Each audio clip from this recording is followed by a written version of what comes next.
Doctor ईलीन ने बड़े जीवों के बारे में चर्चा करते हुए विशेषकर कांग का उल्लेख किया। कांग अब पृथ्वी की गहराई में रहने वाले शक्तिशाली जीवों में से एक के रूप में स्थापित है, जो अपनी महकता और प्रभाव के लिए जाना जाता है।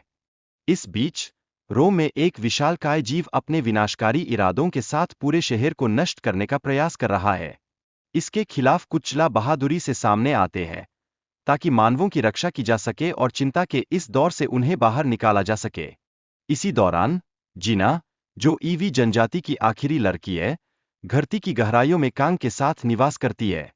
स्कूल में वह अजीब घटनाओं को देखती है और उन पर चित्रण करती है, जिससे उसकी अद्वितीय दृष्टि और अपार कल्पना का पता चलता है।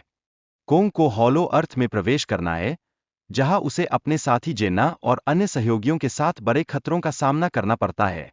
यह यात्रा न केवल उसके साहस को आजमाती है, बल्कि उसके मित्रता और सहयोग की महत्ता को भी उजागर करती है। गोडजिला ने फ्रांस में एक परमाणु संयंत्र पर हमला किया, जिससे उसकी शक्ति में अभूतपूर्व वृद्धि हुई। यह घटना उसे और भी ताकतवर बनाती है और उसके विनाशकारी इरादों को और बढ़ावा देती है। विज्ञानियों ने चिंता जताई है कि कोंग और गोडजिला के बीच संभावित लड़ाई के दौरान कई तरह की चुनौतियां सामने आ सकती है। यह संघर्ष न केवल जीवों के बीच, बल्कि मानवता के लिए भी गंभीर परिणाम पैदा कर सकता है। जीना ने जनजाति की भूमिका को स्पष्ट किया, यह बताते हुए कि वे पृथ्वी की गहराइयों और सतह के निवासियों के बीच सामंजस्य स्थापित करने की कोशिश कर रहे थे। उनका उद्देश्य संघर्ष को कम करना और सहयोग को बढ़ावा देना है। किंग स्कार का आगमन इस कहानी में एक महत्वपूर्ण मोड़ लाता है।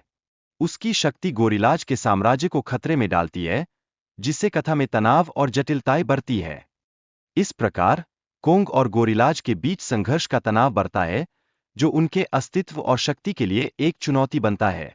यह उनकी सामरिक स्थिति और संबंधों को भी प्रभावित करता है। इस बीच मिश्र नामक एक प्राचीन प्राणी भी इस युद्ध में भाग लेता है। यह घटना दर्शाती है कि एकजुटता में ही शक्ति है, और पुरानी मित्रता का महत्व भी स्पष्ट होता है। गॉडजिला और कोंग के बीच की लड़ाई में गॉडजिला ने कोंग पर बिना किसी स्पष्ट कारण के हमला किया।